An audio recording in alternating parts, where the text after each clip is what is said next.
Hi guys, my name is Kai. Welcome to my very first YouTube video here as Crochet Kai. If you've been subscribed to me for a little bit, you may have seen some of the other videos I've done in the past. However, I've gotten rid of all those because I kind of want to start a fresh new clean slate and use this as my crochet YouTube channel. So today I just kind of want to do a little icebreaker video. I have another video that I'm working on, except it won't really be a thing until May because it's going to be over the course of 2 months basically. With that being said, if you clicked on this video, you know I'm here to give my opinion on some assumptions. So let's get started. I asked Chat GPT to give me a list of assumptions about crocheting, so I have it right here and we'll go down in order. Let's start with the very first assumption that Chat GPT gives. And the very first assumption that Chat GPT gives is crocheting is only for old women. This obviously is not true. I mean, we see so many young crocheters out there now. I mean, I'm 22 and I follow a lot of young crochet artists and that are also crochet influencers who are a bit younger. I'm not sure really what the average age is. I know there are still a lot of older people who crochet and knit. I feel like the difference though is the sorts of things that we are making. We're making all like sorts of different things compared to maybe older or different generations. And also the assumption that women are only crocheters, also completely false. If you're in the crochet community, which I assume you are if you're watching this video, you know that there are some amazing men crocheters out there. And honestly, I feel like everyone loves to see, you know, people in different fields, people doing different things that break the normal stereotypes. Okay, so the second assumption is crocheting is easy and quick. I feel like this assumption is half true, half wrong. Obviously, crocheting can be easy and you can be quick at it, but I feel like that's obviously comes with time and practice and the skill that you develop.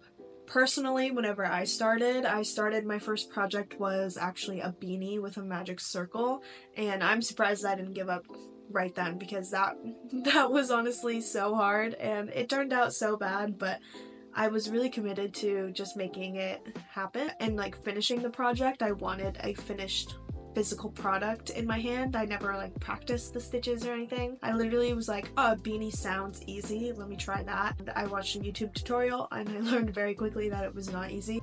However, it was mostly due to the magic ring. You know, you have to get those fundamentals down first or else it's not gonna get any better. So moving on to the third assumption. Handmade crochet items should be cheap.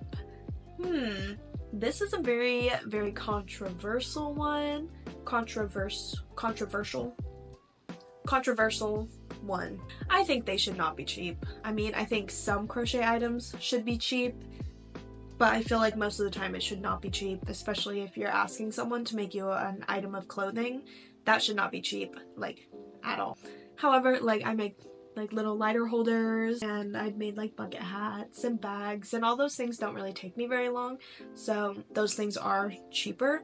My point is I would never sell a crochet lighter holder for more than $5 probably, depending on how like cool it is, because I even have like I made this little banana crochet lighter holder and I feel like I probably wouldn't even charge more than like $5 for this. And this one was just for fun.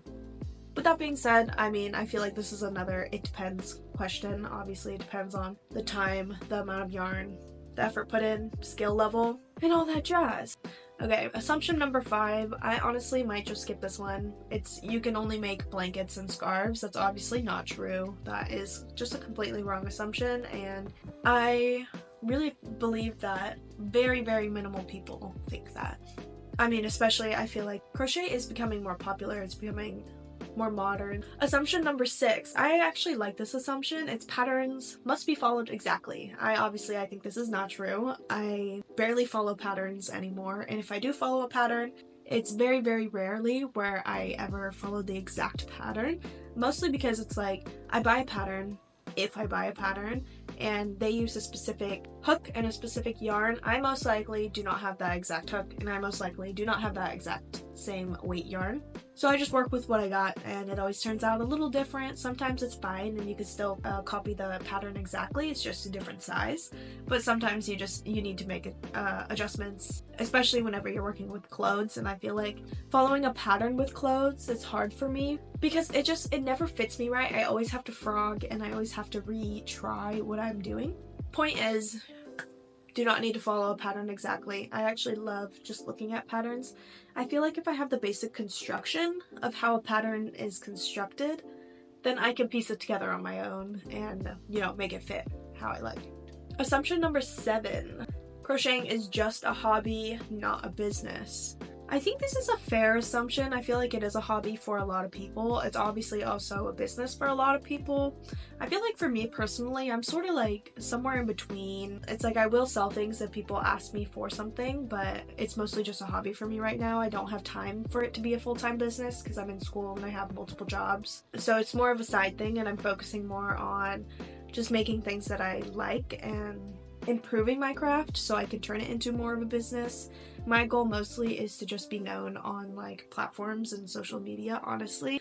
I'm a Leo. I very much love the attention. I very much love praise that I get for sharing my creations with people. It makes me like very happy that people also think what I made is super fucking cool. So moving on to assumption 8. Crocheting is outdated. This is just a lame assumption. I mean, I should have known, like asking Chat GPT for assumptions instead of going on like a thread or something with actual crocheters putting their more current assumptions in, but it's definitely not outdated. It's definitely had a relapse in popularity and younger generations picking up this skill and continuing it, just in a different way than maybe older generations might have in the past. Moving right along, assumption number 9, you only need basic yarn and hook. 100% agree. You don't need anything fancy. I didn't have anything fancy when I started. I literally just went to Walmart, got a set of hooks, and I got whatever yarn looked pretty.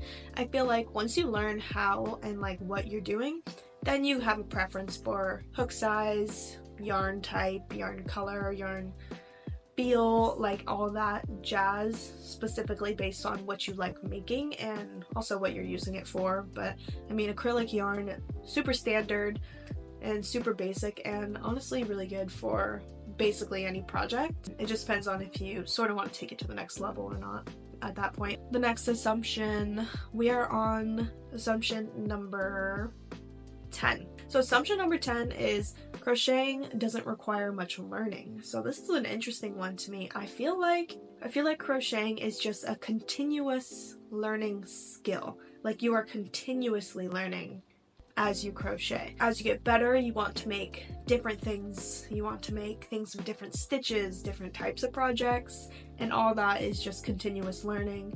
Continuously learning how to be better at what you do, and that's basically what practice is, right? So on to 11, crocheted items are only good for gifts. I disagree. I obviously make my own crochet things and I use them. It's very practical.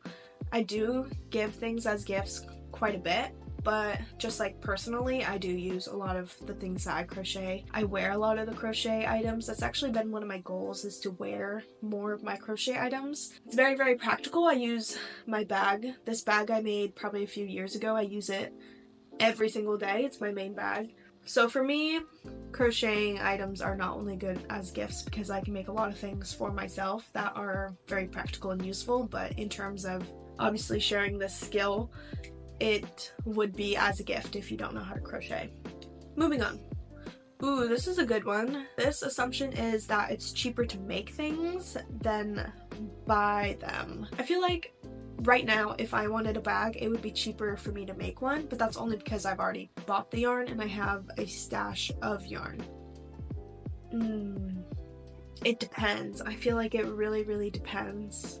And honestly, realistically, I have never really calculated value like that. I think it really just depends, honestly. That's a hard one. I don't really have like a concrete answer for that one. Oof. Number 13. This is a bad take. It says, crocheting is only for relaxation, not skill development. I obviously just went on a whole spiel earlier about how you're constantly learning and you're constantly developing your skill set with crocheting, so I believe this is not true. I mean, it can be for relaxation. It is nice to just have like a repetitive motion that you could do over and over again whenever you're making something that you've made before or you know how to make easily. But if you ever want to move past that, there has to be skill development, and I think that is a core component in growing with your crocheting. So if you're not planning on growing, then there would be no skill development, but it's not only for relaxation, obviously, in this day and age. Number 14, assumption number 14. You can tell if something is crocheted or knitted just by looking. I feel like usually, yes, I can. I feel like if you didn't crochet or you didn't knit, you probably wouldn't be able to. I feel like sometimes it is a little hard, but crochet usually has a certain look to it. And obviously, I don't know if you can tell here, but I'm working on this right now. I just feel like once you learn crochet, it has like a very noticeable look to it with the stitches, and I just feel like knitting like does not look like this. So, and that was actually the last assumption. I know that these assumptions were not like super great, honestly, but I just wanted to do something fun. I mean, you get to learn a little bit about my opinions, and if you have any video ideas on what I could do next, I have a few ideas, but just not really sure yet. Thank you so much for watching. Stay tuned for more videos, and I hope you have a lovely day. I'm done. Now I gotta turn this bitch off.